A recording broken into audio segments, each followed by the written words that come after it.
Hey friendos, it's Super Limey, and today I am back with another speed build. This time it's a Japanese onsen. If that's wrong, don't kill me. Basically, I was just building a new one for the lot that was in The Sims. Not that the one that was there was bad.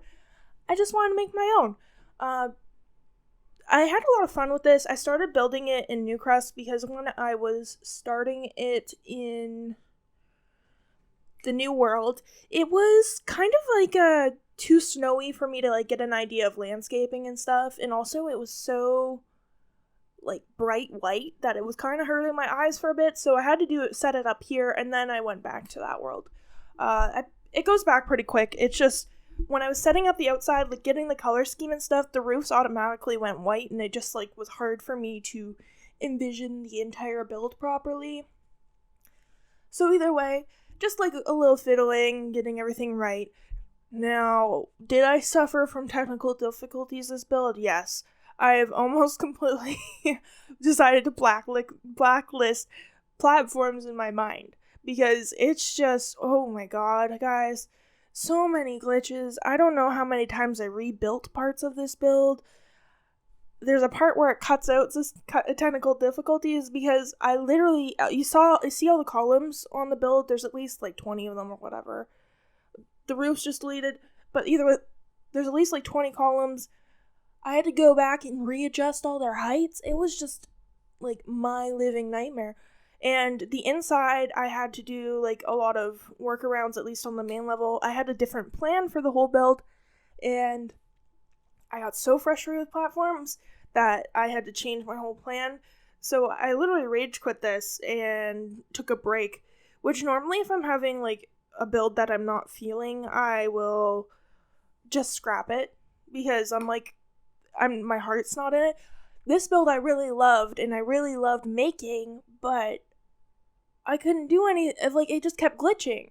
So I might just like blacklist platforms from like my builds until there's fixes in, because I was going insane. I was trying so hard to keep my cool. It was not fun for me. Because, like, I would go to, I put that wall up. Everything was a mess. It was not a good time. I had to take the wall down, fix even when, like, I just hit undo, all the columns are wrong. It was just a lot of fiddling.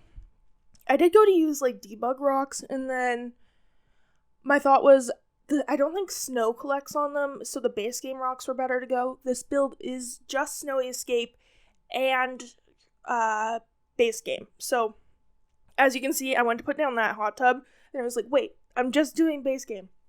It was because there was a day between the first part and then this part, so I kind of forgot when I first started, and then I went to put that down, and I'm like, no, stop. So I only put down the one thing. There's nothing in the build.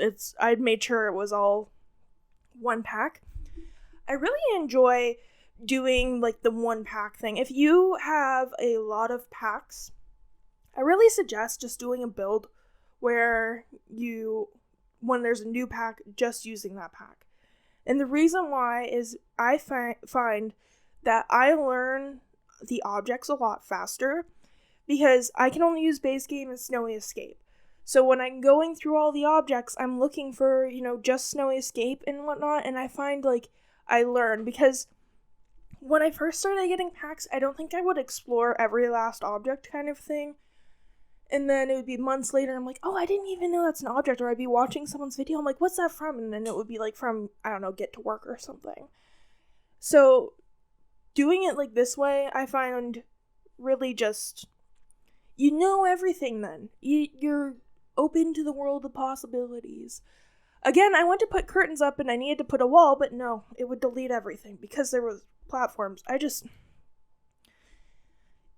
To build, you would pretty much have to build completely backwards from like what's normal, which is, if that's how you have to do it to these platforms, that's fine. I'll have to figure that out if they don't fix it. But like, you're gonna have to place all your interior walls, and you're gonna have to place like all of your objects, and then do the rest of your build outside and stuff. Like, the platforms have to come first, so you have to do all your interior walls where there's going to be platforms and everything, and get it all set up. Otherwise, it's just like, and that's a hard thing to get your head wrapped around, because I've been playing this since it came out. I've been playing The Sims 4 since 2014 when it came out. And I mean, I like pre-ordered it and I had a countdown up to play it. And it's so hard when I've been playing that way for, what is it? That's like 6 years now. I've been playing that way for 6 years, and now I have to like completely change how I build to use one object. So honestly, even though platforms are kind of like game changing, there was the trick I did in a couple of my builds. I think it was posted in my spooky starter and in the base game Modern Craftsman home. And you just like change the terrain level and then do like a foundation piece. And I feel like that's so much less glitchy that I might just revert to doing that, guys. Because like, I can get the same effect outside pretty much. Like, the edges won't be as crisp, but I usually just cover it up with plants. And I don't have to worry about the inside being completely crazy. Yes, it was nice to do for like inside, but it's more so when you start doing like lots of platforms outside and stuff and trying to do crazy stuff with platforms. And I think that's also where like the divide is, because the Sims team was probably like, oh, this is great for basic platforms, because the first time I did that house with platforms, I really didn't have many issues. There was a couple, but nothing crazy.